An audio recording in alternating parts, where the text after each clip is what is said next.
नमस्कार दोस्तों, स्वागत है आपका साहित्य सागर चैनल पर। आज हम लेकर आए हैं मुंशी प्रेमचंद जी के उपन्यास गबन के अध्याय 1 का भाग 6 से 10। इस भाग में कहानी और भी दिलचस्प हो जाती है। आए महाशय दयानाथ जितनी उमंगों से ब्याह करने गए उतना ही हतोत्साह होकर लौटे। दीनदयाल ने खूब दिया, लेकिन वहां से जो कुछ मिला वह सब नाच तमाशे नेकचार में खर्च हो गया। बार बार अपनी भूल पर पछताते खैर क्यों दिखावे और तमाशे में इतने रुपये खर्च किए। इसकी जरूरत ही क्या थी? ज्यादा से ज्यादा लोग यही तो कहते महाशय बड़े कृपण हैं। उतना सुन लेने में क्या हानि थी? मैंने गांव वालों को तमाशा दिखाने का ठेका तो नहीं लिया था। यह सब रमा का दुस्साहस है। उसी ने सारे खर्च बढ़ा बढ़ाकर मेरा दिवाला निकाल दिया। और सब तकाजे तो 10-5 दिन टल भी सकते थे, पर सर्राफ किसी तरह न मानता था। शादी के 7वें दिन उसे 1000 रुपये देने का वादा था। 7वें दिन सर्राफ आया, मगर यहां रुपए कहां थे? दयानाथ में लल्लो चप्पो की आदत न थी, मगर आज उन्होंने उसे चकमा देने की खूब कोशिश की। किस्त बांधकर सब रुपये 6 महीने में अदा कर देने का वादा किया। फिर 3 महीने पर आए, मगर सर्राफ भी एक ही घुटा हुआ आदमी था। उसी वक्त टला जब दयानाथ ने तीसरे दिन बाकी रकम की चीजें लौटा देने का वादा किया, और यह भी उसकी सज्जनता ही थी। वह तीसरा दिन भी आ गया, और अब दयानाथ को अपनी लाज रखने का कोई उपाय न सूझता था। कोई चलता हुआ आदमी शायद इतना व्यग्र न होता तो हीले हवाले करके महाजन को महीनों टालता रहता, लेकिन दयानाथ इस मामले में अनाड़ी थे। जागेश्वरी ने आकर कहा, भोजन कब से बना ठंडा हो रहा है, खाकर तब बैठो। दयानाथ ने इस तरह गर्दन उठाई मानो सिर पर सैकड़ों मन का बोझ लदा हुआ है। बोले, तुम लोग जाकर खा लो, मुझे भूख नहीं है। जागेश्वरी, भूख क्यों नहीं है? रात भी तो कुछ नहीं खाया था। इस तरह दाना पानी छोड़ देने से महाजन के रुपए थोड़े ही अदा हो जाएंगे। दयानाथ, मैं सोचता हूं उसे आज क्या जवाब दूंगा। मैं तो ये विवाह करके बुरा फंस गया। बहू कुछ गहने लौटा तो देगी। जागेश्वरी, बहू का हाल तो सुन चुके, फिर भी उससे ऐसी आशा रखते हो? उसकी टेक है कि जब तक चंद्रहार न बन जाएगा कोई गहना ही न पहनूंगी। सारे गहने संदूक में बंद कर रखे हैं, बस वही एक बिल्लौरी हार गले में डाले हुए है। बहुएं बहुत देखी, पर ऐसी बहू न देखी थी। फिर कितना बुरा मालूम होता है कि कल की आई बहू उससे गहने छीन लिए जाएं। दयानाथ ने चिढ़कर कहा, तुम तो जले पर नमक छिड़कती हो। बुरा मालूम होता है तो लाओ 1000 निकाल कर दे दो। महाजन को दे आऊं? देती हो? बुरा मुझे खुद मालूम होता है, लेकिन उपाय क्या है? गला कैसे छूटेगा? जागेश्वरी, बेटे का ब्याह किया है कि ठट्ठा है? शादी ब्याह में सभी कर्ज लेते हैं, तुमने कोई नई बात नहीं की। खाने पहनने के लिए कौन कर्ज लेता है? धर्मात्मा बनने का कुछ फल मिलना चाहिए या नहीं? तुम्हारे ही दर्जे पर सत्यदेव है, पक्का मकान खड़ा कर दिया, जमींदारी खरीद ली, बेटी के ब्याह में कुछ नहीं तो 5000 तो खर्च किए ही होंगे। दयानाथ, जब ही दोनों लगे भी तो चल दिए। जागेश्वरी, मरना जीना तो संसार की गति है, लेते हैं, वह भी मरते हैं, नहीं लेते, वह भी मरते हैं। अगर तुम चाहो 6 महीने में सब रुपए चुका सकते हो। दयानाथ ने त्योरी चढ़ाकर कहा, जो बात जिंदगी भर नहीं की वह अब आखिरी वक्त नहीं कर सकता। बहू से साफ साफ कह दो, उससे पर्दा रखने की जरूरत ही क्या है, और पर्दा रह ही कितने दिन सकता है। आज नहीं तो कल सारा हाल मालूम ही हो जाएगा। बस 3-4 चीजें लौटा दे तो काम बन जाए। तुम मुझसे एक बार कहो तो। जागेश्वरी जलाकर बोली, उससे तुम ही कहो, मुझसे तो न कहा जाएगा। सहसा रमानाथ टेनिस रैकेट लिए बाहर से आया। सफेद टेनिस शर्ट था, सफेद पतलून, कैनवस का जूता, गोरे रंग और सुंदर मुखाकृति पर इस पहनावे ने रईसों की शान पैदा कर दी थी। रूमाल में बेले के गजरे लिए हुए था, उससे सुगंध उड़ रही थी। माता पिता की आंखें बचाकर वह जीने पर जाना चाहता था कि जागेश्वरी ने टोका, इन्हीं के तो सब कांटे बोए हुए हैं, इनसे क्यों नहीं सलाह लेते? तुमने नाच तमाशे में 1200-1300 रुपये उड़ा दिए, बतलाओ सर्राफ को क्या जवाब दिया जाए? बड़ी मुश्किलों से कुछ गहने लौटाने पर राजी हुआ, मगर बहू से गहने मांगे कौन? यह सब तुम्हारी ही करतूत है। रमानाथ ने इस आक्षेप को अपने ऊपर से हटाते हुए कहा, मैंने क्या खर्च किया? जो कुछ किया बाबूजी ने किया। हाँ, जो कुछ मुझसे कहा गया वह मैंने किया। रमानाथ के कथन में बहुत कुछ सत्य था। यदि दयानाथ की इच्छा न होती तो रमा क्या कर सकता था? जो कुछ हुआ उन्हीं की अनुमति से हुआ। रमानाथ पर इल्जाम रखने से तो कोई समस्या हल न हो सकती थी। बोले, मैं तुम्हें इल्जाम नहीं देता भाई, किया तो मैंने ही, मगर यह बला तो किसी तरह सिर से टालनी चाहिए। सर्राफ का तकाजा है, कल उसका आदमी आवेगा। उसे क्या जवाब दिया जाएगा? मेरी समझ में तो ये एक उपाय है कि उतने रुपए के गहने उसे लौटा दिए जाएं। गहने लौटा देने में भी वह झंझट करेगा, लेकिन 10-20 रुपए के लोभ में लौटाने पर राजी हो जाएगा। तुम्हारी क्या सलाह है? रमानाथ ने शर्माते हुए कहा, मैं इस विषय में क्या सलाह दे सकता हूं, मगर मैं इतना कह सकता हूं कि इस प्रस्ताव को वह खुशी से मंजूर न करेगी। अम्मा तो जानती हैं कि चढ़ावे में चंद्रहार न जाने से उसे कितना बुरा लगा था। प्रण कर लिया है, जब तक चंद्रहार न बन जाएगा कोई गहना न पहनूंगी। जागेश्वरी ने अपने पक्ष का समर्थन होते देख खुश होकर कहा, यही तो मैं इनसे कह रही हूं। रमानाथ, रोना धोना मच जाएगा और इसके साथ घर का पर्दा भी खुल जाएगा। दयानाथ ने माथा सिकोड़कर कहा, उससे पर्दा रखने की जरूरत ही क्या? अपनी यथार्थ स्थिति को वह जितनी ही जल्दी समझ ले उतना ही अच्छा। रमानाथ ने जवानों के स्वभाव के अनुसार जालपा से खूब जीभ उड़ाई थी, खूब बढ़ कर बातें की थी। जमींदारी है, उससे कई हजार का नफा है, बैंक में रुपये है, उनका सूद आता है। जालपा से अब अगर गहने की बात कही गई तो रमानाथ को वह पूरा लबाड़िया समझेगी। बोला, पर्दा तो एक दिन खुल ही जाएगा, पर इतनी जल्दी खोल देने का नतीजा यही होगा कि वह हमें नीच समझने लगेगी। शायद अपने घर वालों को भी लिख भेजे, चारों तरफ बदनामी होगी। दयानाथ, हमने तो दीनदयाल से यह कभी कहा था कि हम लखपति हैं। रमानाथ, तो आपने यही कब कहा था कि हम उधार गहने लाए हैं और 2-4 दिन में लौटा देंगे? आखिर यह सारा स्वांग अपनी धाक बैठाने के लिए ही किया था या कुछ और? दयानाथ, तो फिर किसी दूसरे बहाने से मांगना पड़ेगा। बिना मांगे काम नहीं चल सकता। कल या तो रुपये देने पड़ेंगे या गहने लौटाने पड़ेंगे, और कोई राह नहीं। रमानाथ ने कोई जवाब न दिया। जागेश्वरी बोली, और कौन सा बहाना किया जाएगा? अगर कहा जाए किसी को मंगनी देना है तो शायद वह देगी नहीं।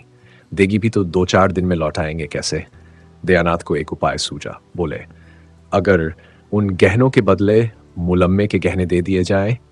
मगर तुरंत ही उन्हें ज्ञात हो गया कि यह लचर बात है। खुद ही उसका विरोध करते हुए कहा, हाँ, बाद मुलम्मा उठ जाएगा तो फिर लज्जित होना पड़ेगा। अक्ल कुछ काम नहीं करती। मुझे तो यही सूझता है, यह सारी स्थिति उसे समझा दी जाए। जरा देर के लिए उसे दुख तो जरूर होगा, लेकिन आगे के वास्ते रास्ता साफ हो जाएगा। संभव था, जैसा दयानाथ का विचार था, कि जालपा रोध होकर शांत हो जाएगी, पर रमा की इसमें किरकिरी होती थी। फिर वह मुंहन दिखा सकेगा। जब वह उससे कहेगी, तुम्हारी जमींदारी क्या हुई, बैंक के रुपए क्या हुए, तो उसे क्या जवाब देगा? क्या विरक्त भाव से बोला, इसमें बेइज्जती के सिवा और कुछ न होगा। आप क्या सर्राफ को 2-4 छाप महीने नहीं डाल सकते? आप देना चाहेनों में 1000-1200 रुपये बड़ी आसानी से दे सकते हैं। दयानाथ ने पूछा, कैसे? रमानाथ, उसी तरह जैसे आपके और भाई करते हैं। दयानाथ, वह मुझसे नहीं हो सकता। तीनों कुछ देर तक मौन बैठे रहे। दयानाथ ने अपना फैसला सुना दिया। जागेश्वरी और रमा को यह फैसला मंजूर न था, इसलिए अब इस गुत्थी के सुलझाने का भार उन्हीं दोनों पर था। जागेश्वरी ने भी एक तरह से निश्चय कर लिया था, दयानाथ कुछ मारकर अपना नियमन तोड़ना पड़ेगा। यह खां की नीति है कि हमारे ऊपर संकट पड़ा हुआ और हम अपने नियमों का रागा लापे जाए। रमानाथ बुरी तरह फंसा था। वह खूब जानता था कि पिताजी ने जो काम कभी नहीं किया वह आज ना करेंगे। उन्हें जालपा से गहने मांगने में कोई संकोच न होगा, और यही वह न चाहता था। वह पछता रहा था कि मैंने क्यों जालपा से डींगे मारी। अब अपने मुंह की लाली रखने का सारा भार उसी पर था। जालपा की अनुपम छवि ने पहले ही दिन उस पर मोहिनी डाल दी थी। वह अपने सौभाग्य पर फूला न समाता था। क्या यह घर ऐसी अन्य सुंदरी के योग्य था? जालपा के पिता 5 रुपए के नौकर थे, पर जालपा ने कभी अपने घर में झाड़ू न लगाई थी, कभी अपनी धोती न छांटी थी, अपना बिछावन न बिछाया था, यहां तक कि अपनी के धोती की खींच तक नसी थी। दयानाथ 50 रुपए पाते थे, पर यहां केवल चौका बासन करने के लिए महरी थी। बाकी सारा काम अपने ही हाथ करना पड़ता था। जालपा शहर और देहात का फर्क क्या जाने। शहर में रहने का उसे कभी अवसर ही न पड़ा था। वह कई बार पति और सास से साश्चर्य पूछ चुकी थी, क्या यहां कोई नौकर नहीं है? जालपा के घर दूध, दही, घी की कमी नहीं थी। यहां बच्चों को भी दूध मैसर न था। इन सारे अभावों की पूर्ति के लिए रमानाथ के पास मीठी मीठी बड़ी बड़ी बातों के सिवा और क्या था? घर का किराया 5 रुपया था, रमानाथ ने 15 बतलाए थे। लड़कों की शिक्षा का खर्च मुश्किल से 10 रुपए था, रमानाथ ने 40 बतलाए थे। उस समय उसे इसकी जरा भी शंका न थी कि एक दिन सारा भंडा फट जाएगा। मिथ्या दूरदर्शी नहीं होता, लेकिन वह दिन इतनी जल्दी आएगा यह कौन जानता था। अगर उसने ये डींगे न मारी होती तो जागेश्वरी की तरह वह भी सारा भार दयानाथ पर छोड़कर निश्चिंत हो जाता, लेकिन इस वक्त वह अपने ही बनाए हुए जाल में फंस गया था। कैसे निकले? उसने कितने ही उपाय सोचे, लेकिन कोई ऐसा न था जो आगे चलकर उसे उलझनों में न डाल देता, दलदल में न फंसा देता। एकाएक उसे एक चाल सूझी। उसका दिल उछल पड़ा, पर इस बात को वह मुंह तक न ला सका। ओह, कितनी नीचता है, कितना कपट, कितनी निर्दयता, अपनी प्रेयसी के साथ ऐसी धूर्तता। उसके मन ने उसे धिक्कारा। अगर इस वक्त उसे कोई 1,000 रुपया दे देता तो वह उसका उम्र भर के लिए गुलाम हो जाता। दयानाथ ने पूछा, कोई बात सूझी? मुझे तो कुछ नहीं सूझता। कोई उपाय सोचना ही पड़ेगा। आप ही सोचिए। मुझे तो कुछ नहीं सूझता। क्यों नहीं उसे 2-3 गहने मांग लेते? तुम चाहो तो ले सकते हो, हमारे लिए मुश्किल है। मुझे शर्म आती है। तुम विचित्र आदमी हो, न खुद मांगोगे ना मुझे मांगने दोगे, तो आखिर ये नाव कैसे चलेगी? मैं एक बार नहीं 1000 बार कह चुका कि मुझसे कोई आशा मत रखो। मैं अपने आखिरी दिन जेल में नहीं काट सकता, इसमें शर्म की क्या बात है? मेरी समझ में नहीं आता। किसके जीवन में ऐसे कुअवसर नहीं आते? तुम ही अपनी मां से पूछो। जागेश्वरी ने अनुमोदन किया। मुझसे तो नहीं देखा था कि अपना आदमी चिंता में पड़ा रहे, मैं गहने पहने बैठी रहूं। नहीं तो आज मेरे पास भी गहने न होते। एक एक करके सब निकल गए।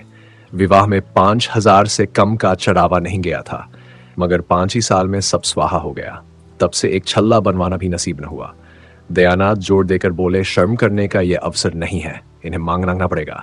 रमानाथ ने झेंपते हुए कहा, मैं मांग तो नहीं सकता, कहिए उठा लाऊं। ये कहते कहते लज्जा, क्षोभ और अपनी नीचता के ज्ञान से उसकी आंखें सजल हो गई। दयानाथ ने भौंचक होकर कहा, उठा लाओगे उससे छिपाकर? रमानाथ ने तीव्र कंठ से कहा, और आप क्या समझ रहे हैं? दयानाथ ने माथे पर हाथ रख लिया और एक क्षण के बाद आहत कंठ से बोले, नहीं, मैं ऐसा न करने दूंगा। मैंने छल कभी नहीं किया और न कभी करूंगा, वह भी अपनी बहू के साथ। छी, जो काम सीधे से चल सकता है उसके लिए ये फरेब कहीं उसकी निगाह पड़ गई तो समझते हो वह तुम्हें दिल में क्या समझेगी? मांग लेना इससे कहीं अच्छा है। रमानाथ, आपको इससे क्या मतलब? मुझसे चीजें ले लीजिएगा, मगर जब आप जानते थे ये नौबत आएगी तो इतने जेवर ले जाने की जरूरत ही क्या थी? व्यर्थ की विपत्ति मोल ली। इससे कई लाख गुना अच्छा था कि आसानी से जितना ले जा सकते उतना ही ले जाते। उस भोजन से क्या लाभ कि पेट में पीड़ा होने लगे। मैं तो समझ रहा था कि आपने कोई मार्ग निकाल लिया होगा। मुझे क्या मालूम था कि आप मेरे सिर ये मुसीबतों की टोकरी पटक देंगे, वरना मैं उन चीजों को कभी न ले जाने देता। दयानाथ कुछ लज्जित होकर बोले, इतने पर भी चंद्रहार ना होने से वहां हाय तोबा मच गई। रमानाथ, उस हाय तोबा से हमारी क्या हानि हो सकती थी? जब इतना करने पर भी हाय तोबा मच गई तो मतलब भी तो ना पूरा हुआ। उधर बदनामी हुई, इधर यह आफत सिर पर आए। मैं ये नहीं दिखाना चाहता कि हम इतने फटेहाल हैं। चोरी हो जाने पर तो सब्र करना ही पड़ेगा। दयानाथ चुप हो गए। उस आवेश में रमा ने उन्हें खूब खरी खरी सुनाई और वह चुपचाप सुनते रहे।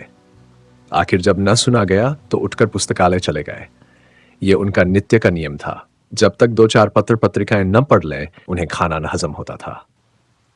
उसी सुरक्षित गड़ी में पहुंचकर घर की चिंताओं और बाधाओं से उनकी जान बचती थी। रमा भी वहां से उठा, पर जालपा के पास न जाकर अपने कमरे में गया। उसका कोई कमरा अलग तो था नहीं, एक ही मर्दाना कमरा था। इसी में दयानाथ अपने दोस्तों से गपशप करते, दोनों लंके पढ़ते और रमा मित्रों के साथ शतरंज खेलता। रमा कमरे में पहुंचा तो दोनों लंके ताश खेल रहे थे। गोपी का 13वां साल था, विश्वंभर का 9वां। दोनों रमा से थरथर कांपते थे। रमा खुद खूब ताश और शतरंज खेलता, पर भाइयों को खेलते देखकर हाथ में खुजली होने लगती थी। खुद चाहे दिन भर सैर सपाटे किया करे, मगर क्या मजाल कि भाई कहीं घूमने निकल जाएं। दयानाथ खुद लड़कों को कभी न मारते थे, अवसर मिलता तो उनके साथ खेलते थे। उन्हें कनकौवे उड़ाते देखकर उनकी बाल प्रकृति सजग हो जाती थी। 2-4 पेंच लड़ा देते। बच्चों के साथ कभी कभी गुलगुली डंडा भी खेलते थे। इसलिए लड़के जितना रमा से डरते उतना ही पिता से प्रेम करते थे। रमा को देखते ही लड़कों ने ताश को टाट के नीचे छिपा दिया और पढ़ने लगे। सिर झुकाए चपत की प्रतीक्षा कर रहे थे, पर रमानाथ ने चपत नहीं लगाई। मोड़े पर बैठकर गोपीनाथ से बोला, तुमने भंग की दुकान देखी है ना? नुक्कड़ पर। गोपीनाथ प्रसन्न होकर बोला, हाँ देखी क्यों नहीं। जाकर 4 पैसे का माजून ले लो, दौड़े हुए आना। हाँ, हलवाई की दुकान से आधा सेर मिठाई भी लेते आना। यह रुपया लो। कोई 15 मिनट में रमा ये दोनों चीजें ले जालपा के कमरे की ओर चला। रात के 10 बज गए थे। जालपा खुली हुई छत पर लेटी हुई थी। जेठ की सुनहरी चांदनी में सामने फैले हुए नगर के कलश, गुंबद और वृक्ष स्वप्न चित्रों से लगते थे। जालपा की आंखें चंद्रमा की ओर लगी हुई थीं। उसे ऐसा मालूम हो रहा था मैं चंद्रमा की ओर उड़ी जा रही हूं। उसे अपनी नाक में खुश्की, आंखों में जलन और सिर में चक्कर मालूम हो रहा था। कोई बात ध्यान में आते ही भूल जाती और बहुत याद करने पर भी याद ना आती थी। एक बार घर की याद आ गई, रोने लगी। एक ही क्षण में सहेलियों की याद आ गई, हंसने लगी। सहसा रमानाथ हाथ में एक पोटली लिए मुस्कुराता हुआ आया और चारपाई पर बैठ गया। जालपा ने उठकर पूछा, पोटली में क्या है? रमानाथ, बूझ जाओ तो जानू। हंसी का गोलगप्पा है, यह कहकर हंसने लगी। रमानाथ, मलतब? जालपा, नींद की गठरी होगी। रमानाथ, मलतब? जालपा, तो प्रेम की पिटारी होगी। रमानाथ, ठीक, आज मैं तुम्हें फूलों की देवी बनाऊंगा। जालपा खिल उठी। रमा ने बड़े अनुराग से उसे फूलों के गहने पहनाने शुरू किए। फूलों के शीतल कोमल स्पर्श से जालपा के कोमल शरीर में गुदगुदी सी होने लगी। उन्हीं फूलों की भांति उसका एक एक रोम प्रफुल्लित हो गया। रमा ने मुस्कुराकर कहा, कुछ उपहार? जालपा ने कुछ उत्तर ना दिया। इस वेश में पति की ओर ताकते हुए भी उसे संकोच हुआ। उसकी बड़ी इच्छा हुई कि जरा आईने में अपनी छवि देखे। सामने कमरे में लैंप जल रहा था। वह उठकर कमरे में गई और आईने के सामने खड़ी हो गई। नशे की तरंग में उसे ऐसा मालूम हुआ कि मैं सचमुच फूलों की देवी हूं। उसने पानदान उठा लिया और बाहर आकर पान बनाने लगी। रमा को इस समय अपने कपट व्यवहार पर बड़ी ग्लानि हो रही थी। जालपा ने कमरे से लौटकर प्रेमोलसित नजरों से उसकी ओर देखा तो उसने मुंह उधर लिया। उस सरल विश्वास से भरी हुई आंखों के सामने वह ताक न सका। उसने सोचा, मैं कितना बड़ा कायर हूं। क्या मैं बाबूजी को साफ साफ जवाब न दे सकता था? मैंने हामी ही क्यों भरी? क्या जालपा से घर की दशा साफ साफ कह देना मेरा कर्तव्य न था? उसकी आंखें भर आई। जाकर मुंडेर के पास खड़ा हो गया। प्रणय के उस निर्मल प्रकाश में उसका मनोविकार किसी भयंकर जंतु की भांति घूरता हुआ जान पड़ता था। उसे अपने ऊपर इतनी घृणा हुई कि एक बार जी में आया सारा कपट व्यवहार खोल दूं, लेकिन संभल गया। कितना भयंकर परिणाम होगा। जालपा की नजरों से फिर जाने की कल्पना ही उसके लिए असह्य थी। जालपा ने प्रेम सरस नजरों से देखकर कहा, मेरे दादाजी तुम्हें देखकर गए और अम्मा जी से तुम्हारा बहान करने लगे तो मैं सोचती थी कि तुम कैसे होगे। मेरे मन में तरह तरह के चित्र आते थे। रमानाथ ने एक लंबी सांस खींची, कुछ जवाब न दिया। जालपा ने फिर कहा, मेरी सखियां तुम्हें देखकर मुग्ध हो गई। शहजादी तो खिड़की के सामने से हटती ही न थी। तुमसे बातें करने की उसकी बड़ी इच्छा थी। जब तुम अंदर गए थे तो उसी ने तुम्हें पान के बीड़े दिए थे, याद है? रमा ने कोई जवाब न दिया। जालपा, अजी, वही जो रंग रूप में सबसे अच्छी थी, जिसके गाल पर एक तिल था। तुमने उसकी ओर बड़े प्रेम से देखा था। बेचारी लाज के मारे गट गई थी। मुझसे कहने लगी, जीजा तो बड़े रसिक जान पड़ते हैं। सखियों ने उसे खूब चिढ़ाया। बेचारी रुआंसी हो गई। याद है? रमा ने मानो नदी में डूबते हुए कहा, मुझे तो याद नहीं आता। जालपा, अच्छा, अब की चलोगे तो दिखा दूंगी। आज तुम बाजार की तरफ गए थे कि नहीं? रमा ने सिर झुकाकर कहा, आज तो फुर्सत नहीं मिली। जालपा, जाओ, मैं तुमसे न बोलूंगी। रोज हीले हवाले करते हो, अच्छा, कल ला दोगे ना? रमानाथ का कलम अफसोस उठा। यह चंद्रहार के लिए इतनी विकल हो रही है। इसे क्या मालूम कि दुर्भाग्य इसका सर्वस्व लूटने का सामान कर रहा है। जिस सरल बालिका पर उसे अपने प्राणों को न्योछावर करना चाहिए था, उसी का सर्वस्व अपहरण करने पर वह तुला हुआ है। वह इतना व्यग्र हुआ कि जी में आया कोठे से कूदकर प्राणों का अंत कर दे।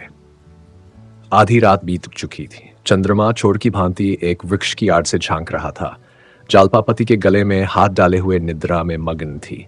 रमा मन में विकट संकल्प करके धीरे से उठा, पर निद्रा की गोद में सोए हुए पुष्प प्रदीप ने उसे अस्थिर कर दिया। वह एक क्षण खड़ा मुग्ध नजरों से जालपा के निद्रा विहसित मुख की ओर देखता रहा। कमरे में जाने का साहस न हुआ, फिर लेट गया। जालपा ने चौंक कर पूछा, कहाँ जाते हो? क्या सवेरा हो गया? रमानाथ, अभी तो बड़ी रात है। जालपा, तुम बैठे क्यों हो? रमानाथ, कुछ नहीं, जरा पानी पीने उठा था। जालपा ने प्रेमातुर होकर रमा के गले में बाहें डाल दी और उसे सुलाकर कहा, तुम इस तरह मुझ पर टोना करोगे तो मैं भाग जाऊंगी। न जाने किस तरह ताकते हो, क्या करते हो, क्या मंत्र पढ़ते हो कि मेरा मन चंचल हो जाता है।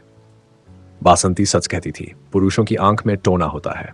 रमा ने फटे हुए स्वर में कहा, टोना नहीं कर रहा हूं, आंखों की प्यास बुझा रहा हूं। दोनों फिर सोए, एक उल्लास में डूबी हुई, दूसरा चिंता में मगन। 3 घंटे और गुजर गए। द्वादशी के चांद ने अपना विश्व दीपक बुझा दिया। प्रभात की शीतल समीर प्रकृति को मद के प्याले पिलाती फिरती थी। आधी रात तक जागने वाला बाजार भी सो गया। केवल रमा अभी तक जाग रहा था। मन में भांति भांति के तर्क वितर्क उठने के कारण वह बार बार उठता था और फिर लेट जाता था। आखिर जब 4 बजने की आवाज कान में आई तो घबराकर उठ बैठा और कमरे में जा पहुंचा। गहनों का संदूकचा अलमारी में रखा हुआ था। रमा ने उसे उठा लिया और थरथर कांपता हुआ नीचे उतर गया। इस घबराहट में उसे इतना अवकाश न मिला कि वह कुछ गहने छांट कर निकाल लेता। दयानाथ नीचे बरामदे में सो रहे थे। रमा ने उन्हें धीरे से जगाया। उन्होंने हकबकाकर पूछा, कौन? रमा ने होंठ पर उंगली रखकर कहा, मैं हूं। यह संदूकची लाया लीजिए। दयानाथ सावधान होकर बैठ गए।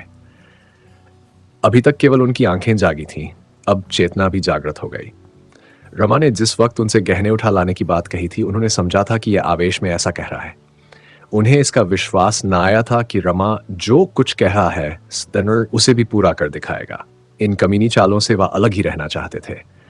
ऐसे कुत्सित कार्य में पुत्र से 60 गांठ करना उनकी अंतरात्मा को किसी तरह स्वीकार न था। पूछा, इसे क्यों उठा लाए? रमा ने दुष्टता से कहा, आप ही का तो हुक्म था। दयानाथ, झूठ कहते हो। रमानाथ, तो क्या फिर रखाऊं? रमा के इस प्रश्न ने दयानाथ को घोर संकट में डाल दिया। झेंपते हुए बोले, अब क्या रखाओगे? कहीं देख ले तो गजब ही हो जाए। वही काम करोगे जिसमें जग हंसाई हो खड़े क्या हो, संदूकची मेरे बड़े संदूक में रखाओ और जाकर लेट रहो, कहीं जाग पड़े तो बस। बरामदे के पीछे दयानाथ का कमरा था। उसमें एक देवदार का पुराना संदूक रखा था। रमा ने संदूकची उसके अंदर रख दी और बड़ी फुर्ती से ऊपर चला गया। छत पर पहुंचकर उसने आहट ली। जालपा पिछले पहर की सुखद निद्रा में मगन थी। रमा ज्यों ही चारपाई पर बैठा, जालपा चौंक पड़ी और उससे चिमट गई। रमा ने पूछा, क्या है, तुम चौंक क्यों पड़ी? जालपा ने इधर उधर प्रसन्न नजरों से ताकर कहा, कुछ नहीं, एक स्वप्न देख रही थी। तुम बैठे क्यों हो? कितनी रात है अभी? रमा ने लेटते हुए कहा, सवेरा हो रहा है। क्या स्वप्न देखती थी? जालपा, जैसे कोई चोर मेरे गहनों की संदूकची उठाए लिए जाता हो। रमा का हृदय इतने जोर से धक धक करने लगा मानो उस पर हथौड़े पड़ रहे हैं। खून सर्द हो गया, परंतु संदेह हुआ कहीं इसने मुझे देख तो नहीं लिया। वह जोर से चिल्ला पड़ा, चोर चोर। नीचे बरामदे में दयानाथ भी चिल्ला उठे, चोर चोर। जालपा घबराकर उठी, दौड़ी हुई कमरे में गई, छटके से अलमारी खोली। संदूकची वहां न थी। मूर्छित होकर फिर पड़ी। सवेरा होते ही दयानाथ गहने लेकर सर्राफ के पास पहुंचे और हिसाब होने लगा। सर्राफ के 1500 रू आते थे, मगर वह केवल 1500 रू के गहने लेकर संतुष्ट न हुआ। बिके हुए गहनों को वह बकरे पर ही ले सकता था। बिकी हुई चीज कौन वापस लेता है? रोकड़ पर दिए होते तो दूसरी बात थी। इन चीजों का तो सौदा हो चुका था। उसने कुछ ऐसी व्यापारिक सिद्धांत की बातें की। दयानाथ को कुछ ऐसा शिकंजे में कसा कि बेचारे को हां हां करने के सिवा और कुछ न सूझा। दफ्तर का बाबू चतुर दुकानदार से क्या पेश पाता, 1500 रू में 2500 रू के गहने भी चले गए। ऊपर से 50 रू और बाकी रह गए। इस बात पर पिता पुत्र में कई दिन खूब वाद विवाद हुआ। दोनों एक दूसरे को दोषी ठहराते रहे। कई दिन आपस में बोलचाल बंद रही, मगर इस चोरी का हाल गुप्त रखा गया। पुलिस को खबर हो जाती तो भंडा फट जाने का भय था। जालपा से यही कहा गया कि माल तो मिलेगा नहीं, व्यर्थ का झंझट भले ही होगा। जालपा ने भी सोचा, जब माल ही न मिलेगा तो रपट व्यर्थ क्यों की जाए। जालपा को गहनों से जितना प्रेम था उतना कदाचित संसार की और किसी वस्तु से न था, और उसमें आश्चर्य की कौन सी बात थी। जब वह 3 वर्ष की अबोध बालिका थी, उस वक्त उसके लिए सोने के चूड़े बनवाए गए थे। दादी जब उसे गोद में खिलाने लगती तो गहनों की चर्चा करती, तेरा दूल्हा तेरे लिए बड़े सुंदर गहने लाएगा, ठुमक ठुमक कर चलेगी। जालपा पूछती, चांदी के होंगे कि सोने के दादी जी? दादी कहती, सोने के होंगे बेटी, चांदी के क्यों लाएगा? चांदी के लाए तो तुम उठाकर उसके मुंह पर पटक देना। मानकी छेड़कर कहती, चांदी के तो लाएगा ही, सोने के उसे कहाँ मिले जाते हैं। जालपा रोने लगती। इस बूढ़ी दादी, मानकी, घर की महरियां, पड़ोसने और दीनदयाल सब हंसते। उन लोगों के लिए यह विनोद का अशेष भंडार था। बालिका जब जरा और बड़ी हुई तो गुड़ियों के ब्याह करने लगी। लड़के की ओर से चढ़ावे जाते, दुल्हन को गहने पहनाती, डोली में बैठाकर विदा करती। कभी कभी दुल्हन गुड़िया अपने गुए दूल्हे से गहनों के लिए मान करती। गुड्डा बेचारा कहीं न कहीं से गहने लाकर स्त्री को प्रसन्न करता था। उन्हीं दिनों बिसाती ने उसे वह चंद्रहार दिया जो अब तक उसके पास सुरक्षित था। जरा और बड़ी हुई तो बड़ी बूढ़ी यो में बैठकर गहनों की बातें सुनने लगी। महिलाओं के उस छोटे से संसार में इसके सिवा और कोई चर्चा ही न थी। किसने कौन कौन गहने बनवाए, कितने दाम लगे, ठोस हैं या पोले, जड़ाऊ हैं या सादे, किस लड़की के विवाह में कितने गहने आए, इन्हीं महत्वपूर्ण विषयों पर नित्य आलोचना प्रत्यालोचना, टीका टिप्पणी होती रहती थी। कोई दूसरा विषय इतना रोचक, इतना ग्राह्य हो ही नहीं सकता था। इस आभूषण मंडित संसार में पली हुई जालपा का यह आभूषण प्रेम स्वाभाविक ही था। महीने भर से ऊपर हो गया। उसकी दशा ज्यों की त्यों है। न कुछ खाती पीती है, न किसी से हंसती बोलती है। खाट पर पड़ी हुई शून्य नजरों से शून्य आकाश की ओर ताकती रहती है। सारा घर समझाकर हार गया, पड़ोसी ने समझाकर हार गई, दीनदयाल आकर समझा गए, पर जालपा ने रोगशैया न छोड़ी। उसे अब घर में किसी पर विश्वास नहीं है, यहां तक कि रमा से भी उदासीन रहती है। वह समझती है सारा घर मेरी उपेक्षा कर रहा है, सबके सब मेरे प्राण के ग्राहक हो रहे हैं। जब इनके पास इतना धन है तो फिर मेरे गहने क्यों नहीं बनवाते? जिससे हम सबसे अधिक स्नेह रखते हैं उसी पर सबसे अधिक रोष भी करते हैं। जालपा को सबसे अधिक क्रोध रमानाथ पर था। अगर ये अपने माता पिता से जोर देकर कहते तो कोई इनकी बात न टाल सकता, पर ये कुछ कहे भी इनके मुंह में तो दही जमा हुआ है। मुझसे प्रेम होता तो ये निश्चिंतन बैठे रहते। जब तक सारी चीजें न बनवा लेते रात को नींद न आती। मुंह देखे की मोहब्बत है, माँ बाप से कैसे कहें, जाएंगे तो अपनी ही ओर, मैं कौन हूं। वह रमा से केवल खिंची ही न रहती थी, वह कभी कुछ पूछता तो दो चार जली कड़ी सुना देती। बेचारा अपना सा मुंह लेकर रह जाता, गरीब अपनी ही लगाई हुई आग में जला जाता था। अगर वह जानता कि उन डींगों का यह फल होगा तो वह जबान पर मुहर लगा लेता। चिंता और ग्लानि उसके हृदय को कुचले डालती थी। कहां सुबह से शाम तक हंसी कह कहे सैर सपाटे में कटते थे, इस कहां अब नौकरी की तलाश में ठोकरें खाता फिरता था। सारी मस्ती गायब हो गई। बार बार अपने पिता पर क्रोध आता। ये चाहते तो 2-4 महीने में सब रुपए अदा हो जाते, मगर इन्हें क्या फिक्र, मैं चाहे मर जाऊं पर ये अपनी टेकन छोड़ेंगे। उसके प्रेम से भरे हुए निष्कपट हृदय में आग सी सुलगती रहती थी। जालपा का मुरझाया हुआ मुख देखकर उसके मुंह से ठंडी सांस निकल जाती थी। वह सुखद प्रेम स्वप्न इतनी जल्द भंग हो गया? क्या वे दिन फिर कभी आएंगे? 3,000 के गहने कैसे बनेंगे? अगर नौकर भी हुआ तो ऐसा कौन सा बड़ा ओहदा मिल जाएगा? 3,000 तो शायद 3 जन्म में भी न जमा हो। वह कोई ऐसा उपाय सोच निकालना चाहता था जिसमें वह जल्द से जल्द अतुल संपत्ति का स्वामी हो जाए। कहीं उसके नाम कोई लॉटरी निकल आती, फिर तो वह जालपा को आभूषणों से मर देता। सबसे पहले चंद्रहार बनवाता, उसमें हीरे जड़े होते। अगर इस वक्त उसे जाली नोट बनाना आ जाता तो अवश्य बनाकर चला देता। एक दिन वह शाम तक नौकरी की तलाश में मारा मारा फिरता रहा। शतरंज की बदौलत उसका कितने ही अच्छे अच्छे आदमियों से परिचय था, लेकिन वह संकोच और डर के कारण किसी से अपनी स्थिति प्रकट न कर सकता था। यह भी जानता था कि यह मान सम्मान उसी वक्त तक है जब तक किसी के समाने मदद के लिए हाथ नहीं फैलाता। ये आन टूटी फिर कोई बात भी न पूछेगा। कोई ऐसा भला मानुस न दिखता था जो कुछ बिना कहे ही जान जाए और उसे कोई अच्छी सी जगह दिला दे। आज उसका चित्त बहुत खिक्कै था। मित्रों पर ऐसा क्रोध आ रहा था कि एक एक को फटकारे और आए तो द्वार से दुत्कार दे। अब किसी ने शतरंज खेलने को बुलाया तो ऐसी फटकार सुनाऊंगा कि बच्चा याद करे। मगर वह जरा गौर करता तो उसे मालूम हो जाता कि इस विषय में मित्रों का उतना दोष न था जितना खुद उसका। कोई ऐसा मित्र न था जिससे उसने बढ़ बढ़कर बातें न की हों। यह उसकी आदत थी। घर की असली दशा को वह सदैव बदनामी की तरह छिपाता रहा, और यह उसी का फल था कि इतने मित्रों के होते हुए भी वह बेकार था। वह किसी से अपनी मनोव्यथा न कह सकता था, और मनोव्यथा सांस की भांति अंदर घुटकर असह्य हो जाती है। घर में आकर मुंह लटकाए हुए बैठ गया। जागेश्वरी ने पानी लाकर रख दिया और पूछा, आज तुम दिन भर कहाँ रहे? लो हाथ मुंह धो डालो। रमा ने लोटा उठाया ही था कि जालपा ने आकर उग्र भाव से कहा, मुझे मेरे घर पहुंचा दो इसी वक्त। रमा ने लोटा रख दिया और उसकी ओर इस तरह ताकने लगा मानो उसकी बात समझ में ना आई हो। जागेश्वरी बोली, भला इस तरह कहीं बहू बेटियां विदा होती हैं? कैसी बात कहती हो बहू? जालपा, मैं उन बहू बेटियों में नहीं हूं। मेरा जिस वक्त जी चाहेगा जाऊंगी, जिस वक्त जी चाहेगा आऊंगी। मुझे किसी का डर नहीं है। जब यहां कोई मेरी बात नहीं पूछता तो मैं भी किसी को अपना नहीं समझती। सारे दिन अनाथों की तरह पड़ी रहती हूं, कोई झांकता तक नहीं। मैं चिड़िया नहीं हूं जिसका पिंजरा दाना पानी रखकर बंद कर दिया जाए। मैं भी आदमी हूं। अब इस घर में मैं क्षण भर न रुकूंगी। अगर कोई मुझे भेजने न जाएगा तो अकेली चली जाऊंगी। राह में कोई भेड़िया नहीं बैठा है जो मुझे उठा ले जाएगा और उठा भी ले जाए तो क्या गम। यहां कौन सा सुख भोग रही हूं। रमा ने सावधान होकर कहा, आखिर कुछ मालूम भी तो हो, क्या बात हुई। जालपा, बात कुछ नहीं हुई, अपना जी है, यहां नहीं रहना चाहती। रमानाथ, भला इस तरह जाओगी तो तुम्हारे घर वाले क्या कहेंगे, कुछ ये भी तो सोचो। जालपा, ये सब कुछ सोच चुकी हूं और ज्यादा नहीं सोचना चाहती। मैं जाकर अपने कपड़े बांधाती हूं और इसी गाड़ी से जाऊंगी। ये कहकर जालपा ऊपर चली गई। रमा भी पीछे पीछे ये सोचता हुआ चला, इसे कैसे शांत करूं।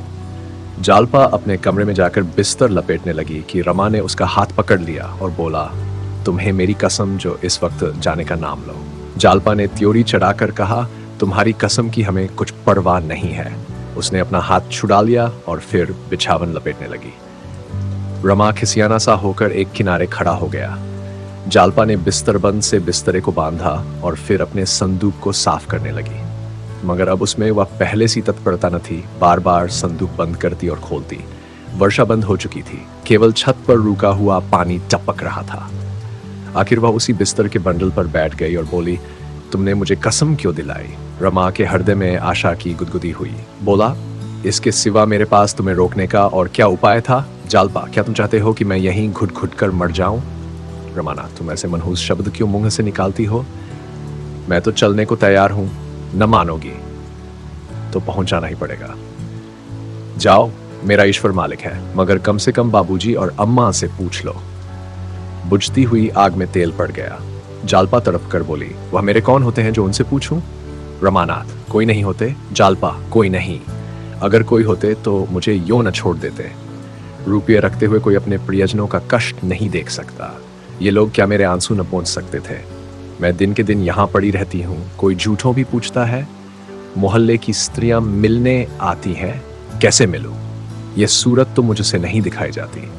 न कहीं आना न जाना, न किसी से बात न चीत, ऐसे कोई कितने दिन रह सकता है।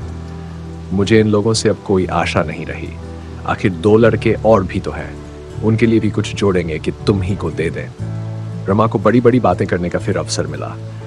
वह खुश था कि इतने दिनों के बाद आज उसे प्रसन्न करने का मौका तो मिला। बोला, प्रिय, तुम्हारा ख्याल बहुत ठीक है, जरूर यही बात है। नहीं तो 2,500-3 हजार उनके लिए क्या बड़ी बात थी। 50,000 बैंक में जमा है, दफ्तर तो केवल दिल बहलाने जाते हैं। जालपा, मगर है मक्खी चूस पल्ले सिरे के। रमानाथ, मक्खी चूस न होते तो इतनी संपत्ति कहां से आती। जालपा, मुझे तो किसी की परवाह नहीं है जी, हमारे घर किस बात की कमी है। दाल रोटी वहां भी मिल जाएगी। 2-4 सखी सहेलियां हैं, खेत खलिहान है, बाग बगीचे हैं, जी बहलता रहेगा। रमानाथ, और मेरी क्या दशा होगी जानती हो। घुल घुल कर मर जाऊंगा। जब से चोरी हुई मेरे दिल पर जैसी गुजरती है वह दिल ही जानता है। अम्मा और बाबूजी से एक बार नहीं लाखों बार कहा, जोर देकर कहा कि 2-4 चीजें तो बनवा ही दीजिए, पर किसी के कान पर जून तक न रहेंगी। न जाने क्यों मुझसे आंखें उधर कर ली। जालपा, जब तुम्हारी नौकरी कहीं लग जाए तो मुझे बुला लेना। रमानाथ, तलाश कर रहा हूं, बहुत जल्द मिलने वाली है। हजारों बड़े बड़े आदमियों से मुलाकात है। नौकरी मिलते क्या देर लगती है। हाँ, जरा अच्छी जगह चाहता हूं। जालपा, मैं इन लोगों का रुख समझती हूं। मैं भी यहां अब दावे के साथ रहूंगी। क्यों, किसी से नौकरी के लिए कहते नहीं हो। रमानाथ शर्माती है किसी से कहते हुए। जालपा, इसमें रम की कौन सी बात है, कहते शर्माती हो तो खत लिख दो। रमा उछल पड़ा। कितना सरल उपाय था और अभी तक ये सीधी सी बात उसे न सूझी थी। बोला, हाँ, ये तुमने बहुत अच्छी तरकीब बतलाई, कल जरूर लिखूंगा। जालपा, मुझे पहुंचाकर आना तो लिखना, कल ही थोड़े लौट आओगे। रमानाथ, तो क्या तुम सचमुच जाओगी। तब मुझे नौकरी मिल चुकी और मैं खत लिख चुका। इस वियोग के दुख में बैठकर रोऊंगा कि नौकरी ढूंढूंगा। नहीं, इस वक्त जाने का विचार छोड़ो। नहीं, सच कहता हूं, मैं कहीं भाग जाऊंगा। मकान का हाल देख चुका। तुम्हारे सिवा और कौन बैठा हुआ है जिसके लिए यहां पर आसरा करूं। हटो तो जरा मैं बिस्तर खोल दूं। जालपा ने बिस्तर पर से जरा खिसकर कहा, मैं बहुत जल्द चली आऊंगी। तुम गए और मैं आई। रमा ने बिस्तर खोलते हुए कहा, जी नहीं, माफ कीजिए, इस धोखे में नहीं आता। तुम्हें क्या, तुम तो सहेलियों के साथ विहार करोगी, मेरी खबर तक न लोगी और यहां मेरी जान पर बनावेगी। इस घर में फिर कैसे कदम रखा जाएगा? जालपा ने एहसान जताते हुए कहा, आपने मेरा बंधा बंधाया बिस्तर खोल दिया, नहीं तो आज कितने आनंद से घर पहुंच जाती। शहजादी सच कहती थी, मर्द बड़े टोने होते हैं। मैंने आज पक्का इरादा कर लिया था कि चाहे ब्रह्मा भी उतर आए, पर मैं न मानूंगी। पर तुमने 2 ही मिनट में मेरे सारे मंसूबे चौपट कर दिए। कल खत लिखना जरूर, बिना कुछ पैदा किए अब निर्वाह नहीं है। रमानाथ, कल नहीं, मैं इसी वक्त जाकर 2-3 चिट्ठियां लिखता हूं। जालपा, पान तो खाते जाओ। रमानाथ ने पान खाया और मर्दाने कमरे में आकर खत लिखने बैठे, मगर फिर कुछ सोचकर उठ खड़े हुए और एक तरफ को चल दिए। स्त्री का सप्रेम आग्रह पुरुष से क्या नहीं करा सकता। रमा के परिचितों में एक रमेश बाबू म्यूनिसिपल बोर्ड में हेड क्लर्क थे। उम्र तो 40 के ऊपर थी, पर थे बड़े रसिक। शतरंज खेलने बैठ जाते तो सवेरा कर देते, दफ्तर भी भूल जाते, न नागे नाथ न पीछे पगहा। जवानी में स्त्री मर गई थी, दूसरा विवाह नहीं किया। उस एकांत जीवन में सिवा विनोद के और क्या अवलंब था। चाहते तो हजारों के वारे न्यारे करते, पर रिश्वत की कौड़ी भी हराम समझते थे। रमा से बड़ा स्नेह रखते थे, और कौन ऐसा निठला था जो रात रात भर उनसे शतरंज खेलता। आज कई दिन से बेचारे बहुत व्याकुल हो रहे थे। शतरंज की एक बाजी भी न हुई, अखबार कहां तक पढ़ते। रमा इधर 2-1 बार आया अवश्य, पर बिसात पर न बैठा रमेश बाबू ने मुहरे बिछा दिए। उसको पकड़कर बैठाया, पर वह बैठा नहीं। वह क्यों शतरंज खेलने लगा? बहू आई है, उसका मुंह देखेगा, उससे प्रेमालाप करेगा कि इस बूढ़े के साथ शतरंज खेलेगा। कई बार जी में आया उसे बुलवाएं, पर यह सोचकर कि वह क्यों आने लगा रह गए। कहाँ जाएं, सिनेमा ही देखावें, किसी तरह समय तो कटे। सिनेमा से उन्हें बहुत प्रेम न था, पर इस वक्त उन्हें सिनेमा के सिवा और कुछ न सूझा। कपड़े पहने और जाना ही चाहते थे कि रमा ने कमरे में कदम रखा। रमेश उसे देखते ही गेंद की तरह लुढ़क कर द्वार पर जा पहुंचे और उसका हाथ पकड़कर बोले, आइए आइए। बाबू रमानाथ साहब बहादुर, तुम तो इस बुड्ढे को बिल्कुल भूल ही गए। हाँ भाई, अब क्यों आओगे? प्रेमिका की रसीली बातों का आनंद यहाँ कहाँ? चोरी का कुछ पता चला? रमानाथ, कुछ भी नहीं। रमेश, बहुत अच्छा हुआ, थाने में रपट नहीं लिखाई, नहीं 100-200 के मत थे और जाते। बहू को तो बड़ा दुख हुआ होगा। रमानाथ, कुछ पूछिए मत, तभी से दाना पानी छोड़ रखा है। मैं तो तंग आ गया, जी में आता है कहीं भाग जाऊं। बाबूजी सुनते नहीं। रमेश, बाबूजी के पास क्या का खजाना रखा हुआ है, अभी 4-5 हजार खर्च किए हैं, फिर कहां से लाकर गहने बनवा दें? 10-20 हजार रुपये होंगे। तो अभी तो बच्चे भी तो सामने हैं और नौकरी का भरोसा ही क्या, 50 रू होता ही क्या है। रमानाथ, मैं तो मुसीबत में फंस गया। अब मालूम होता है कहीं नौकरी करनी पड़ेगी। चैन से खाते और मौज उड़ाते थे, नहीं तो बैठे बैठाए इस मायाजाल में फंसे। अब बतलाइए, है कहीं नौकरी चाकरी का सहारा? रमेश ने ताक पर से मुहरे और बिसात उतारते हुए कहा, आओ एक एक बाजी हो जाए, फिर इस मामले को सोचें। इसे जितना आसान समझ रहे हो उतना आसान नहीं है, अच्छे अच्छे धक्के खा रहे हैं। रमानाथ, मेरा तो इस वक्त खेलने को जी नहीं चाहता। जब तक ये प्रश्न हल न हो जाए मेरे होश ठिकाने नहीं होंगे। रमेश बाबू ने शतरंज के मुहरे बिछाते हुए कहा, आओ बैठो, एक बार तो खेल लो, फिर सोचें क्या हो सकता है। रमानाथ, जरा भी जी नहीं चाहता। मैं जानता कि सिर मुड़ाते ही ओले पड़ेंगे तो मैं विवाह के नजदीक ही न जाता। रमेश, अजी 2-4 चालें चलो तो आप जी लग जाएगा। जरा अकल की गांठ तो खुले। बाजी शुरू हुई। कई मामूली चालों के बाद रमेश बाबू ने रमा का रुख पीट लिया। रमानाथ, ओह क्या गलती हुई। रमेश बाबू की आंखों में नशे की सी लाली छाने लगी। शतरंज उनके लिए शराब से कम मादक न था। बोले, बोहनी तो अच्छी हुई। तुम्हारे लिए मैं एक जगह सोच रहा हूँ, मगर वेतन बहुत कम है, केवल 30 रुपये। वह रंगी दाढ़ी वाले खान साहब नहीं हैं, उनसे काम नहीं होता। कई बार बचा चुका हूँ। सोचता था जब तक किसी तरह काम चले बने रहें। बाल बच्चे वाले आदमी हैं, वह तो कई बार कह चुके हैं मुझे छुट्टी दीजिए। तुम्हारे लायक तो वह जगह नहीं है, चाहो तो कर लो। ये कहते कहते रमा का फीला मार लिया। रमा ने फीले को फिर उठाने की चेष्टा करके कहा, आप मुझे बातों में लगाकर मेरे मुहरे उड़ाते जाते हैं, इसकी सनद नहीं। लाओ मेरा फीला। रमेश, देखो भाई, बेईमानी मत करो। मैंने तुम्हारा फीला जबरदस्ती तो नहीं उठाया। हाँ, तो तुम्हें वह जगह मंजूर है? रमानाथ, वेतन तो 30 है। रमेश, हाँ वेतन तो कम है मगर शायद आगे चलकर बढ़ जाए। मेरी तो राय है कर लो। रमानाथ, अच्छी बात है, आपकी सलाह है तो कर लूंगा। रमेश, जो जगह आमदनी की है, मियाँ ने तो उसी जगह पर रहते हुए लड़कों को LLB करा लिया। 2 कॉलेज में पढ़ते हैं। लड़कियों की शादियां अच्छे घरों में की। हाँ, जरा समझ बूझकर काम करने की जरूरत है। रमानाथ, आमदनी की मुझे परवाह नहीं, रिश्वत कोई अच्छी चीज तो है नहीं। रमेश, बहुत खराब, मगर बाल बच्चों वाले आदमी क्या करें? 30 रुपयों में गुजर नहीं हो सकती। मैं अकेला आदमी हूँ, मेरे लिए 150 काफी है। कुछ बचा भी लेता हूँ, लेकिन जिस घर में बहुत से आदमी हो, लड़कों की पढ़ाई हो, लड़कियों की शादियां हो, वह आदमी क्या कर सकता है? जब तक छोटे छोटे आदमियों का वेतन इतना न हो जाएगा कि वह भलमनसी के साथ निर्वाह कर सकें, तब तक रिश्वत बंधन होगी। यही रोटी दाल घी दूध तो वह भी खाते हैं, फिर एक को 30 रुपये और दूसरे को 300 रुपये क्यों देते हो?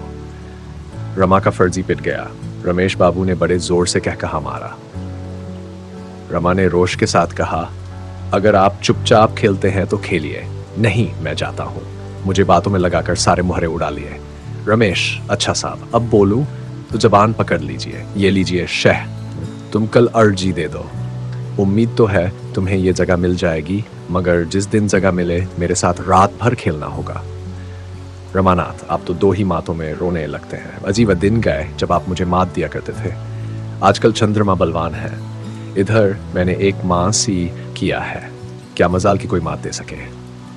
फिर शह।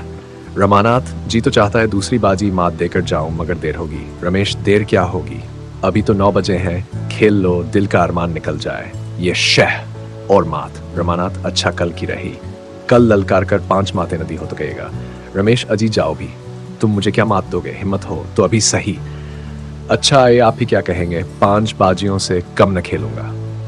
रमेश, 5 नहीं, तुम 10 खेलो जी, रात तो अपनी है। तो चलो फिर खाना खा लें। तब निश्चिंत होकर बैठे।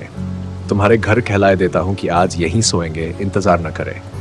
दोनों ने भोजन किया और फिर शतरंज पर बैठे। पहली बाजी में 11 बज गए। रमेश बाबू की जीत रही, दूसरी बाजी भी उन्हीं के हाथ रही। तीसरी बाजी खत्म हुई तो 2 बज गए। रमानाथ, अब तो मुझे नींद आ रही है। रमेश, तुम मुंह धो डालो, बरग रखी हुई है, मैं 5 बाजियां खेले बगैर सोने न दूंगा। रमेश बाबू को यह विश्वास हो रहा था कि आज मेरा सितारा बुलंद है, नहीं तो रमा को लगातार 3 मात देना आसान न था। वह समझ गए थे इस वक्त चाहे जितनी बाजियां खेलूं, जीत मेरी ही होगी। मगर जब चौथी बाजी हार गए तो यह विश्वास जाता रहा। उल्टे ये भय हुआ कि कहीं लगातार हारता न जाऊं। बोले, अब तो सोना चाहिए। रमानाथ, क्यों, 5 बाजियां पूरी कर लीजिए। रमेश, कल दफ्तर भी तो जाना है। रमा ने अधिक आग्रह न किया। दोनों सोए। रमा यूं ही 8 बजे से पहले न उठता था, फिर आज तो 3 बजे सोया था। आज तो उसे 10 बजे तक सोने का अधिकार था। रमेश नियमानुसार 5 बजे उठ बैठे, स्नान किया, संध्या की, घूमने गए और 8 बजे लौटे, मगर रमा तब तक सोता ही रहा। आखिर जब 9:30 बज गए तो उन्होंने उसे जगाया। रमा ने बिभड़ कर कहा, नाहक जगा दिया, कैसी मजे की नींद आ रही थी। रमेश, अजीवा अर्जी देना है कि नहीं तुमको?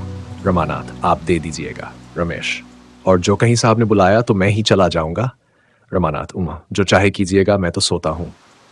रमा फिर लेट गया और रमेश ने भोजन किया, कपड़े पहने और दफ्तर चलने को तैयार हुए। उसी वक्त रमानाथ हड़बड़ाकर उठा और आंखें मलता हुआ बोला, मैं भी चलूंगा। रमेश, अरे मुंह हाथ तो धो ले भले आदमी। रमानाथ, आप तो चले जा रहे हैं। रमेश, नहीं, अभी 15-20 मिनट तक रुक सकता हूं, तैयार हो जाओ। रमानाथ, मैं तैयार हूं, वहां से लौटकर घर भोजन करूंगा। रमेश, कहता तो हूं, अभी आधा घंटे तक रुका हुआ हूं। रमा ने 1 मिनट में मुंह धोया, 5 मिनट में भोजन किया और चटपट रमेश के साथ दफ्तर चला। रास्ते में रमेश ने मुस्कुराकर कहा, घर क्या बहाना करोगे, कुछ सोच रखा है? रमा, दूंगा। रमेश बाबू ने आने नहीं दिया। रमेश, मुझे गालियां दिलाओगे और क्या फिर कभी न आने पाओगे? रमानाथ, ऐसा स्त्री भक्त नहीं हूं। हाँ, ये तो बताइए, मुझे अर्जी लेकर तो साहब के पास न जाना पड़ेगा। रमेश, और क्या तुम समझते हो घर बैठे जगह मिल जाएगी? महीनों दौड़ना पड़ेगा, महीनों। बीसीओं सिफारिशें लानी पड़ेंगी, सुबह शाम हाजिरी देनी पड़ेगी। क्या नौकरी मिलना आसान है? रमानाथ, तो मैं ऐसी नौकरी से बाज आया। मुझे तो अर्जी लेकर जाते ही शर्म आती है। खुशामदें कौन करेगा? पहले मुझे क्लर्क को बड़ी हंसी आती थी, मगर वही बला मेरे सिर पड़ी। साहब डांट वांट तो बताएंगे। रमानाथ, तो मैं ऐसी नौकरी से बाज आया। मुझे तो अर्जी लेकर जाते ही शर्म आती है। खुशामदीद कौन करेगा। पहले मुझे क्लर्कों पर बड़ी हंसी आती थी, मगर वही बला मेरे सिर पड़ी। साहब डांट वांट तो न बताएंगे। रमेश बुरी तरह डांटता है, लोग उसके सामने जाते हुए कांपते हैं। रमानाथ, तो फिर मैं घर जाता हूँ, ये सब मुझसे न बर्दाश्त होगा। पहले सब ऐसे ही घबराते हैं, मगर सहते सहते आदत पड़ जाती है। तुम्हारा दिल धड़क रहा होगा कि न जाने कैसी बीतेगी। जब मैं नौकर हुआ तो तुम्हारी ही उम्र मेरी भी थी, और शादी हुए 3 ही महीने हुए थे। जिस दिन मेरी पेशी होने वाली थी, ऐसा घबराया हुआ था मानो फांसी पाने जा रहा हूं, मगर तुम्हें डरने का कोई कारण नहीं है। मैं सब ठीक कर दूंगा। रमानाथ, आपको तो 20-22 साल नौकरी करते हो गए होंगे। रमेश, पूरे 25 हो गए साहब। 20 वर्ष तो स्त्री का देहांत हुए हो गए। 10 रुपए पर नौकर हुआ था। रमानाथ, अपने दूसरी शादी क्यों नहीं की? तब तो आपकी उम्र 25 से ज्यादा न रही होगी। रमेश ने हंसकर कहा, बर्फी खाने के बाद गुड़ खाने को किसका जी चाहता है? महल का सुख भोगने के बाद झोंपड़ा किसे अच्छा लगता है? प्रेम आत्मा को तृप्त कर देता है। तुम तो मुझे जानते हो, अब तो बूढ़ा हो गया हूं, लेकिन मैं तुमसे सच कहता हूं, इस विदुर जीवन में मैंने किसी स्त्री की ओर आंख तक नहीं उठाई। कितनी ही सुंदरियां देखी, कई बार लोगों ने विवाह के लिए घेरा भी, लेकिन कभी इच्छा ही न हुई। उस प्रेम की मधुर स्मृतियों में मेरे लिए प्रेम का सजीव आनंद भरा हुआ है। यो बातें करते हुए दोनों आदमी दफ्तर पहुंच गए। रमा दफ्तर से घर पहुंचा तो 4 बज रहे थे। वह दफ्तर ही में था कि आसमान पर बादल घिराए। पानी आया ही चाहता था, पर रमा को घर पहुंचने की इतनी बेचैनी हो रही थी कि उससे रुका न गया। हाथे के बाहर भी न निकलने पाया था कि जोर की वर्षा होने लगी। आषाढ़ का पहला पानी था। एक ही क्षण में वह लथपथ हो गया, फिर भी वह कहीं रुका नहीं। नौकरी मिल जाने का शुभ समाचार सुनाने का आनंद इस दोंगड़े की क्या परवाह कर सकता था। वेतन तो केवल 30 ही रुपए थे, पर जगह आमदनी की थी। उसने मन ही मन हिसाब लगा लिया था कि कितना मासिक बचत हो जाने से वह जालपा के लिए चंद्रहार बनवा सकेगा। अगर 50-60 रुपए महीने भी बच जाए तो 5 साल में जालपा गहनों से लद जाएगी। कौन सा आभूषण कितने का होगा, इसका भी उसने अनुमान कर लिया था। घर पहुंचकर उसने कपड़े भी न उतारे, लथपथ जालपा के कमरे में पहुंच गया। जालपा उसे देखते ही बोली, ये भीग कहाँ गए? रात कहाँ गायब थे? रमानाथ, इसी नौकरी की फिक्र में पड़ा हुआ हूँ। इस वक्त दफ्तर से चला आता हूँ। म्यूनिसिपैलिटी के दफ्तर में मुझे एक जगह मिल गई। जालपा ने उछलकर पूछा, सच? कितने की जगह है? रमा को ठीक ठीक बतलाने में संकोच हुआ। 30 की नौकरी बताना अपमान की बात थी। सत्री के नजरों में तुच्छ बनना कौन चाहता है? बोला, अभी तो 40 मिलेंगे, पर जल्द तरक्की होगी। जगह आमदनी की है।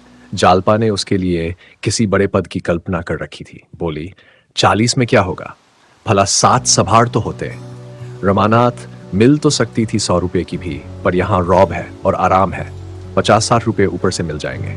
जालपा, तो तुम घूस लोगे, गरीबों का गला काटोगे? रमा ने हंसकर कहा, नहीं प्रिय, वह जगह ऐसी नहीं कि गरीबों का गला काटना पड़े। बड़े बड़े महाजनों से रकमें मिलेंगी और वह खुशी से गले लगाएंगे। मैं जिसे चाहूं दिन भर दफ्तर में खड़ा रखूं। महाजनों का एक एक मिनट एक एक अशरफी के बराबर है। जल्द से जल्द अपना काम कराने के लिए वे खुशामद भी करेंगे, पैसे भी देंगे। जालपा संतुष्ट हो गई, बोली, हाँ तब ठीक है, गरीबों का काम यूं ही कर देना। रमानाथ, वह तो करूंगा ही। जालपा, अभी अम्मा जी से तो नहीं कहा? जाकर कह आओ। मुझे तो सबसे बड़ी खुशी यही है कि अब मालूम होगा कि यहां मेरा भी कोई अधिकार है। रमानाथ, हाँ जाता हूं, मगर उनसे तो मैं 20 ही बतलाऊंगा। जालपा ने उल्लसित होकर कहा, हाँ जी, बल्कि 15 ही कहना। ऊपर की आमदनी की तो चर्चा ही करना व्यर्थ है। भीतर का हिसाब वे ले सकते हैं। मैं सबसे पहले चंद्रहार बनवाऊंगी। इतने में डाकिये ने पुकारा। रमा ने दरवाजे पर जाकर देखा तो उसके नाम एक पार्सल आया था। महाशय दीनदयाल ने भेजा था। लेकर खुश खुश घर में आए और जालपा के हाथों में रखकर बोले, तुम्हारे घर से आया है, देखो इसमें क्या है। रमा ने चटपट कैंची निकाली और पार्सल खोला। अब उसमें देवदार की एक डिबिया निकली। उसमें एक चंद्रहार रखा हुआ था। रमा ने उसे निकाल कर देखा और हंसकर बोला, ईश्वर ने तुम्हारी सुन ली।